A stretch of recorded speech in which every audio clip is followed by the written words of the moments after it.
Hello everyone, welcome to my YouTube channel. Thank you so much for your amazing response. So today we have an important session with Carolina. So we are all very busy in this world and getting a good sleep is more than a big gift. So we are having lots of work stress. We are with so many things in our brain. So how to get good sleep? How to sleep smartly and live long. So this is the topic of discussion today, and I am very much grateful to Carolina for accepting my invitation. She is an international sleep coach, so she is specialized in this area, and she will be sharing some useful tips to get a good sleep in the night. And please don't miss the entire session. Please watch it till the end. You will get lots of valuable insights for your nice sleep. And also, do like, share, and comment after you watch the video. Thank you so much for your amazing response. Now, let us start quickly. I can't stop myself in asking the questions because we have an eminent guest in this area. So, thank you, Carolina. So, how are you? I'm good, thank you. Thanks for having me. It's a pleasure to be talking to you and to your audience. Yeah, it's my pleasure to invite you and have you in this show. So, Carolina, can you please tell your amazing journey in this area? How did you become sleep coach? Yeah, so I studied nutrition to begin with, naturopathic nutrition, which is a holistic side of nutrition. And when I was studying, I was learning about all the pillars of health. You have nutrition, you have exercise, you have mindset and sleep, and then, they all tie together and they're all interchangeable. They're all very good, connected.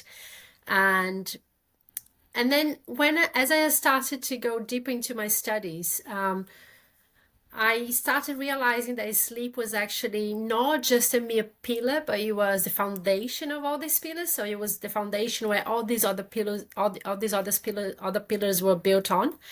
And and I've always been very fascinated and interested in sleep and the brain, and how it all works. And then the deeper I go into the research and learning more and more about sleep, I came across Matthew Walker's book, Why We Sleep, which is a very, very interesting book. I recommend everybody reading it. And it's just kind of, I went down this rabbit hole and started learning and became even more fascinated with sleep. So this was, I graduated from nutrition in 2019, and when the pandemic came, I realized the amount of people who were suffering with sleep. And I helped a few friends just because I was learning about it and I had so many friends suffering with it.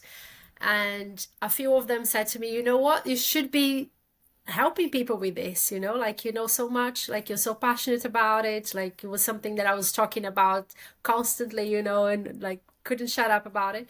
So then I thought, actually, yeah, like this is something that I would really enjoy. I really enjoyed the nutrition and health lifestyle and all of that, but sleep became really a passion. So I made it my mission to just help everybody sleep better. We've been having an endemic of sleep deprivation in the world, and it's been going on for ages, and a lot of people suffer with it. So I just decided it would be a good thing to do and help people sleep better. And I think once you start sleeping better, your whole health kind of can transform, and obviously you can't do just the sleep, you have to do everything else, but it's a good foundation and to start. So that's why I decided to start with that. That's really awesome, Carolina. So, if I want to become sleep coach, do I Mm-hmm. need to do any courses? Are there any certifications in this area? Yeah. There's a lot of certifications. I did sleep health coaching to begin with. So when I was doing my nutrition degree, I also did certification in health coaching. So then when you're already a coach, you can kind of go into different tangents. And then I started doing lots of different little courses just on sleep, like Matthew Walker's course. I did a little Michael Bruce, a little course as well, I would say. Just kind of like going independently and learning by myself. And then lately I've done a baby sleep course as well, so I can help also babies and families. This is what I'm kind of going to now. And yeah, and then you can just kind of get the foundations of it, and then the more you learn. And I did a lot of independence learning as well. So just really go into the research and understanding how the body works. And I also use the lens of the holistic approaches and quantum biology and all these different like circadian health. There's actually an Indian scientist really good about circadian health called Sachin Panda. He's got an amazing, really good book as well, and like his work is really fascinating. And you just kind of go into that, if that makes sense.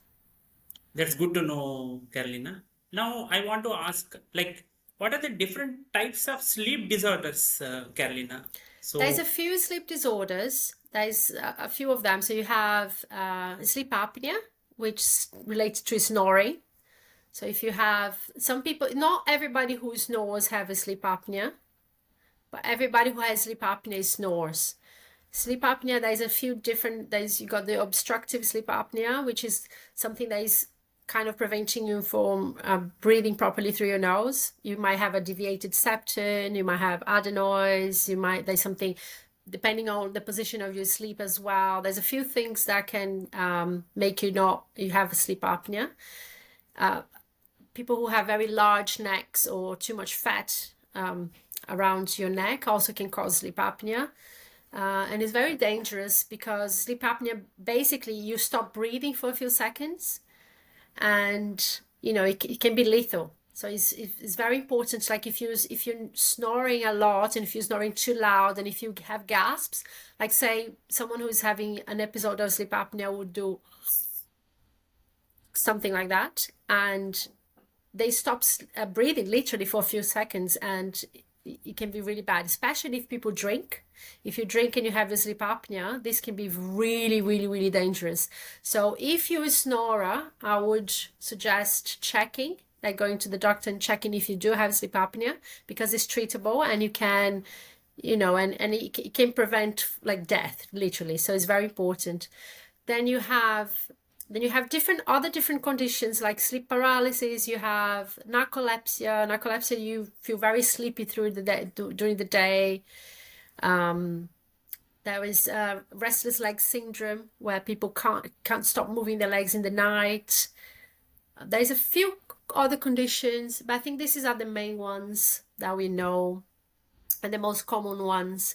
But I feel like in my work, most people don't really suffer from sleep conditions per se. It's more to do with habits and lifestyle and little things that we do in the day that we kind of accumulate. And then when you see you're not sleeping well, and especially in the modern world, all the artificial lights that we have, devices, busy lifestyles, most of people that I work with have these sort of conditions where they're not getting, some people they're getting enough hours, but they're not getting the quality of sleep, because there's a difference, even if you sleep long, sometimes you don't get quality of sleep, and then you still can become moody, you can become super tired when you wake up and not refreshed and all of that.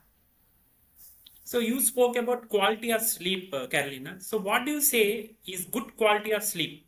So when I Yeah. awake in the morning, Yeah. how can I say that I had a quality of sleep? How do you feel when you wake up? Do you feel, ideally, if you had good quality of sleep, you should wake up ready for the day. You have energy, you clear-headed, you don't have brain fog. It doesn't take you forever to wake up. It doesn't take you forever to kind of start functioning. You don't need coffee or stimulants to get on through your day. So this is how like your body feel rested. So basically, you have the sleep stages.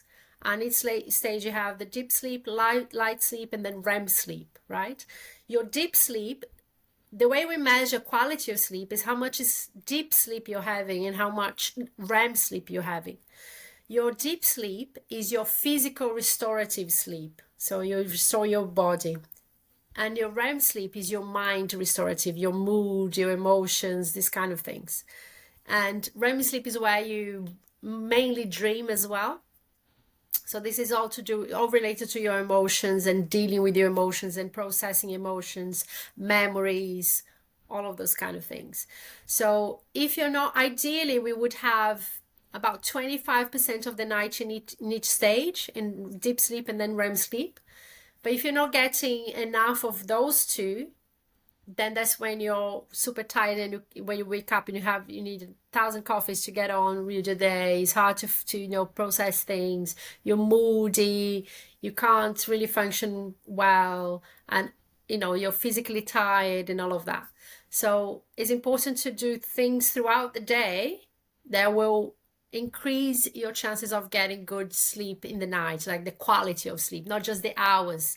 Sometimes some people, they don't need 8 hours. We're all different. Adults, we need between 7 to 9 hours of sleep. So, and it varies. Everyone is different. It varies throughout your day, like how active you were. Some days you need more sleep, some days you need less sleep. So, but it's between 7 and 9, and anything less than 7 hours is not really ideal, because then it shows up.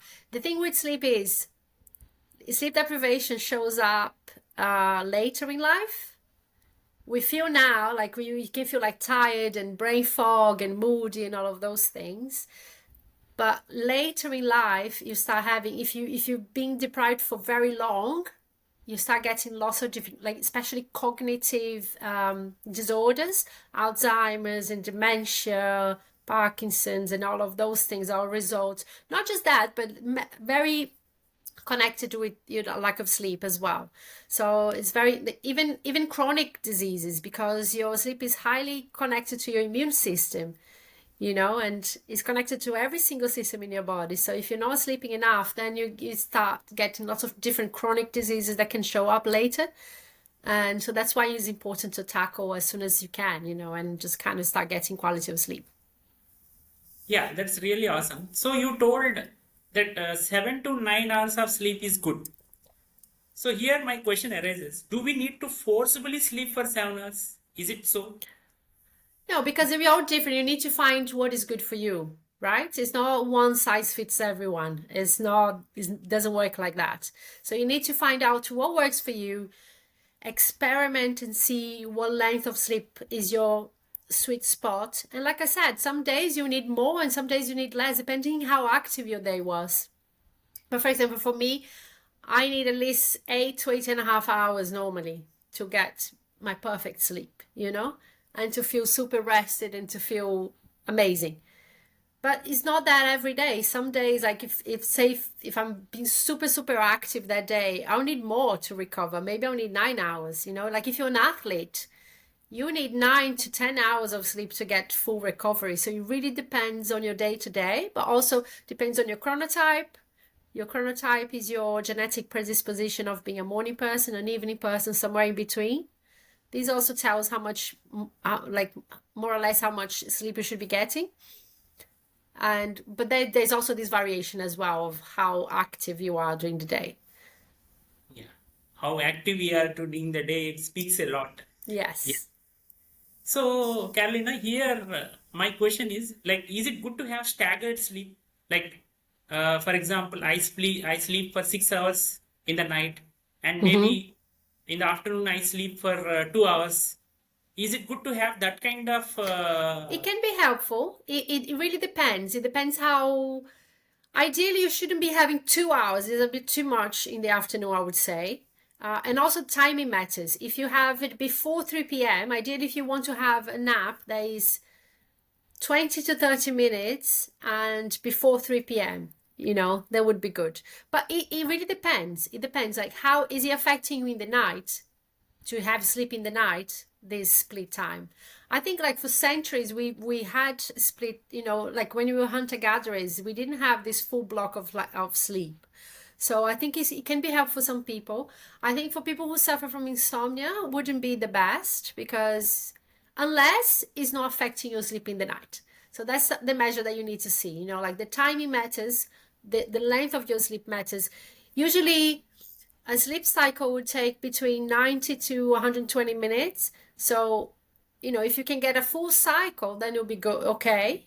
Or maybe just 20 to 30 minutes is perfect, because then you get the alertness. But if you take more than that, then you get the opposite effect. You don't get energetic, you get sluggish, and then you feel even more tired than when you went to have a nap before.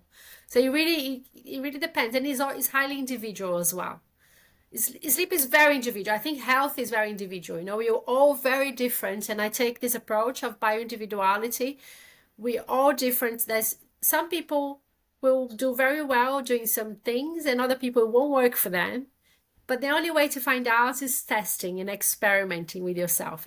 Being aware of your body, paying attention. But this is important. That's really awesome. So, at what time I should sleep in the night, Carolina? What is the perfect time to sleep, to get a good sleep? It depends of your chronotype. So if you are a morning person, like a morning lark as we call, 8:30, 9 p.m. would be your ideal time to go to sleep, but then you would be waking up 4:30, 5 in the morning, and then you feel good. For hummingbirds, which are 0.5% of the population, most people are in middle, between 11 to 7 sort of timing. And then for night owls, midnight, 1, the latest, and waking up around 8, 9 a.m. So it really depends. And then even within the chronotypes, you have, nuances as well. So it really is a personal thing. You need to find out what your chronotype is. You need to find out how your lifestyle is. And humans, we are highly adaptable. We adapt to very easily to things. So it's important to kind of find your sweet spot. But I would say generally, these are more or less the timings. So, what should I eat in the night, Carolina, to get a awesome sleep in the night? Well, you should, eating itself, ideally you don't want to eat lots of processed foods just for health in general, Healthy foods, homemade foods is ideal. And you want to avoid eating at least 2 to 3 hours before going to bed. This is the main thing. It's not exactly what you're eating. Obviously, what you eat impacts. You don't want to eat lots of crap food. But the timing is more important actually than what you're eating, I think. Because you want your digestive system to have a break. You don't want to be digesting while you want to sleep, because then your body is not sleeping, is digesting. And you have a gut axis, which is a connection from your brain to your gut that tells you if you're eating too close to bedtime, it's telling your brain, oh, we are awake, now it's time to work, it's not time to rest. So ideally 2 to 3 hours. 3 hours is the ideal time to stop eating before you go to bed. So if you go to bed at 10, then 7 you should be stop eating the latest and not eat anything else after that. So, any vitamins you prescribe for getting a good sleep? So, this is the vitamin which we should take to get a good sleep. Any vitamins you prescribe? It really depends. Like if you have a good, it depends how much you're having through your food. But something that is always quite helpful is magnesium. Magnesium is very helpful for sleep. I would say there's L-theanine as well. L-theanine is really good for calming the mind, especially if you have anxiety and a racing mind. This could be helpful. I mean, there's a few things that you can do, but it's really specific to each person. I'm not a huge advocate of having lots of supplements. I think it can be helpful, but I think if you fix your rhythm first, it's more to do with your light exposure, and how much your melatonin production naturally and all of that. I wouldn't recommend anyone taking melatonin every day. I don't think it's good. Melatonin is a hormone, and I know it's very famous now, and a lot of people, love to take it. But you should be getting your melatonin naturally. And melatonin is produced by darkness, is activated by darkness. So ideally, you don't want lights in your house in the night, 2, 3 hours before bed, you should dim all the lights and be exposed to artificial lights as little as possible. Ideally, you want candle lights. I know that's not very safe for a lot of people, but like if you get, I normally use, have you ever seen those Himalayan salt lamps? They are quite helpful because they're very low light, they kind of mimic the candle light, and they're very low in artificial, so it's good. But then it's very important as well, first thing in the morning, just to get out and see the sun with your eyes, even if it's a cloudy day, the bright light of the day, that's what signals your body that it's day and it starts your circadian rhythm. And this is also the way to regulate your melatonin. So you see bright light in the first 30 minutes of waking up, go outside, no windows, no sunglasses, go outside, bright daylight, sunlight, even better if you got sun. I mean, in India, you guys have a lot of sun, I suppose. So, bright lights. In the UK, we don't have a lot of sun, but even the cloudy days, the light outside is even stronger than any artificial light. So that's what you want. You want to signal your body that it's day, we are awake, that's it, let's start the day. In the evening, you want to reduce your lights. So this is the main thing I would say. Yeah. So what is the good posture of sleeping, Carolina? Like, what do you say is the good posture of sleeping? Like, How, is it how do you mean? in the sense, do I need to sleep right side or left side or straight? So, This is personal. It doesn't really matter. I think any position that we normally change positions through the night, and everybody has their own preferred way to sleep. I think if you snore, sleeping on your back is not the best because then the way your head falls, you can block your airways, and this can cause you to snore more. But otherwise, I mean, I guess side sleeping is the best position, like in a fetal position, but it really depends. It really is not really is a very personal thing. Everyone has their own. I normally sleep more on my front, but I change throughout the night, and we all do. We all change positions, so it's not like anything that is perfect for everyone. yes. If someone is not getting a good sleep, is it an indication of any long-term disease or is it a kind of situation in the life? It could be. I mean, your life situation is very impact a lot on your sleep. I think it's more to do with how you deal with your emotions and how you process stress. Stress has a huge impact on sleep because it puts you in a fight or flight mode. So your sympathetic nervous system gets activated and then it's hard to switch off. So I think it's important to be really active during the day, not sitting down all day. This is really bad for health in general, but for sleep as well. Like your body needs to be tired. Even a short walk, even like a quick stretch, something to move. It's important. Your habit. So basically, your sleep you fix during the day. You sleep well if whatever you did during the day. So, like I said, light in the morning, no light in the evening. If you're scrolling on a phone, that not just the light is detrimental, but the content is also because it stimulates your brain. So ideally between like 30 minutes to 60 to 1 hour before bed, you should have no devices, kind of prepare your body for sleep. That do an activity that is calming. Having a hot bath or shower is also helpful because then it drops your body temperature, and that's what you need to fall asleep fast as well. A cool room, because too warm room also impacts your ability to fall asleep. Having a dark bedroom as well. Like I said, melatonin, you need complete darkness. So either a sleep mask or blackout curtains is helpful. Yeah, and then really preparing your body to sleep, like dealing with your emotions earlier in the day, not having any discussions or being too stimulating in the evening, like these kind of things. Just preparing your body to fall asleep and to stay asleep is important to get Yeah. good sleep, I think. Yeah. So if I don't get sleep today well, immediately what action can I take that tomorrow I will get a good sleep? Is there any kind of mantra kind of thing? Um, I mean, just being kind to yourself in the first place. We all have bad nights of sleep. It's normal. Even me as a sleep expert, I still have some days I won't sleep well. It's life. And if you have something that, say, you're going through a very stressful period, this will affect your sleep.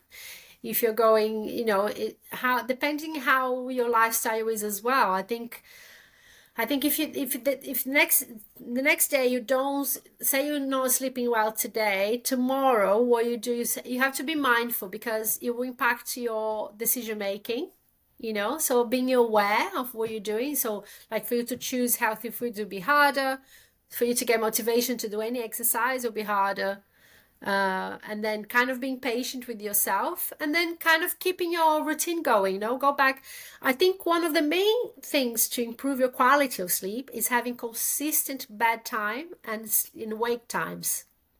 Every day going to bed and waking up at the same time, even on the weekends. This is the best thing that you can do for your sleep. So, maybe on the next day you can go to sleep a little bit earlier, or maybe just keeping to the routine, to your rhythm. I think finding that rhythm is very important because our brain loves predictability, it loves routine. So when you're giving, so if each day you go to sleep at one time and you wake up at a different time, your brain gets really confused and don't know how to use the time efficiently. But if every day you're going to bed and waking up at the same time, at least in the same window of time between like an hour in or out, your brain knows what's going to get, so use that time more efficiently because the brain knows how much sleep you need and what sort of sleep it needs. Our body is very clever, it's very intelligent, it really knows. We all need to just to pay attention and give the right conditions, and then everything works perfectly. So it's kind of that. I think having a consistent bedtime and wake time is if I could give one advice to anyone, it would be that for sure. Yes. So one last question, Carolina.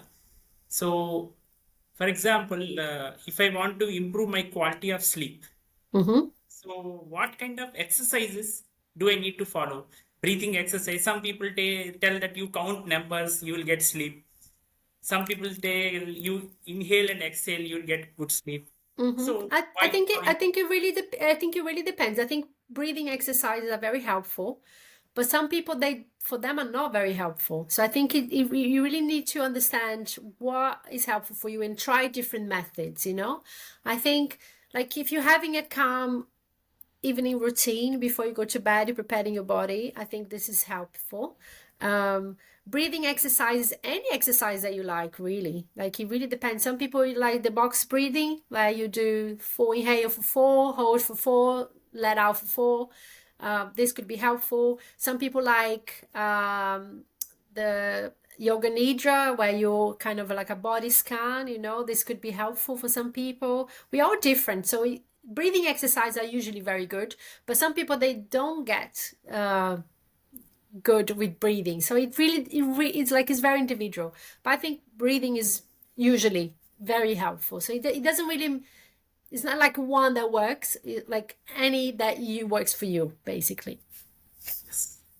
Thank you so much, Carolina. It was really awesome to talk to you, and I have like continuous questions in my mind because sleep is very essential for us to have a nice Yeah. day, and we all like to have good sleep. But nowadays, we know the stress, the anxiety, the device usage, the way we have the lifestyle, Yeah. working environment, everything is affecting our sleep. And thank you so much from me and my audience for accepting my invitation and giving awesome tips to get good sleep. Thank you so much, Carolina.